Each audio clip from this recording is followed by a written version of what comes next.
UP 25 crore की आबादी का यूपी है, लेकिन 25 करोड़ की यूपी की आबादी में सड़क पे कोई नमाज नहीं होती है।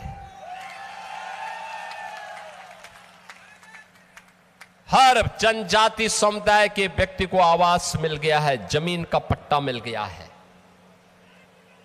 उसके पास अपना आवास है, अपनी जमीन है,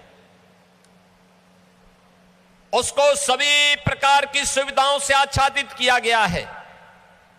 राशन की सुविधा, आवास की सुविधा, जमीन की सुविधा, पेंशन की सुविधा, उज्ज्वला योजना के रसोई गैस का कनेक्शन की सुविधा, राशन कार्ड की सुविधा, पेंशन की सुविधा, आयुष्मान भारत में 5 लाख रुपए की आयुष्मान भारत की सुविधा, ये सभी कुछ आज वहां के वनवासी समुदाय के लोगों को, अनुसूचित जाति के लोगों को, वहां के गरीबों को प्राप्त हो रहा है। यह है डबल इंजन की सरकार की ताकत। कोई भेदभाव नहीं, न जाति, न पंथ, न संप्रदाय, न क्षेत्र, न भाषा, सबका साथ और सबके विकास का मॉडल देखना हो तो उत्तर प्रदेश के अंदर आप आइए, डबल इंजन सरकार के कार्यों को देखिए। और मैं इसीलिए आप सबसे कहने के लिए आया हूं, ये जो दंगाई हैं, ये जो गौकसी करने वाले हैं,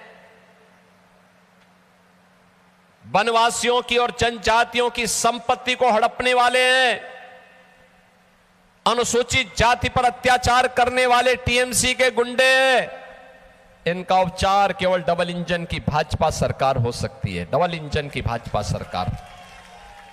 और बहनों और भाइयों, डबल इंजन की इस भाजपा सरकार करने के लिए आज आपका आह्वान करने के लिए मैं आपके बीच आया हूं। मैं अक्सर इस बात को देख रहा हूं, हम लोग आपको इस बारे में कह सकते हैं कि बहनों और भाइयों, हम सबको इस बारे में देखना होगा। ये टीएमसी तुष्टीकरण के नाते गौ हत्या को रोक नहीं सकती, तस्करी को रोक नहीं सकती, माफिया पे लगाम नहीं कस सकती, ये सुरक्षा के साथ खिलवाड़ कर रही है। आपने देखा होगा कैसे यह सरकार बांग्लादेश बॉर्डर पर फेंसिंग की कार्रवाई को रोक रही है। आपने 2022 में देखा होगा कैसे टीएमसी के गुंडों ने जनजातीय समुदाय पर अत्याचार किया था।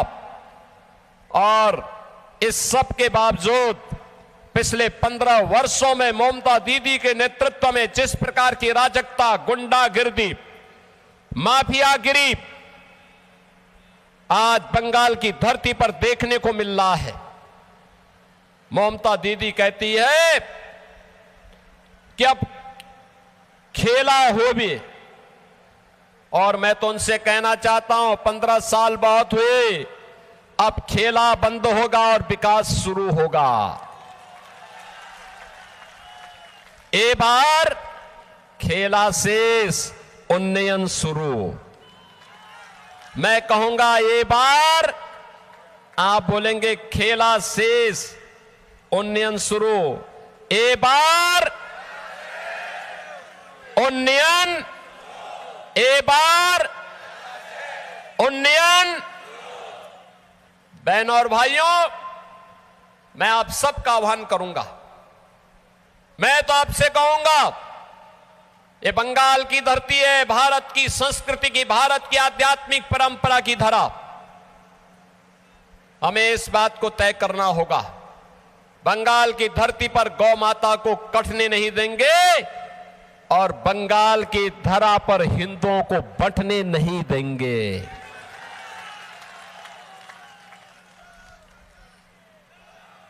एक भारत श्रेष्ठ भारत का उदाहरण प्रस्तुत करेंगे।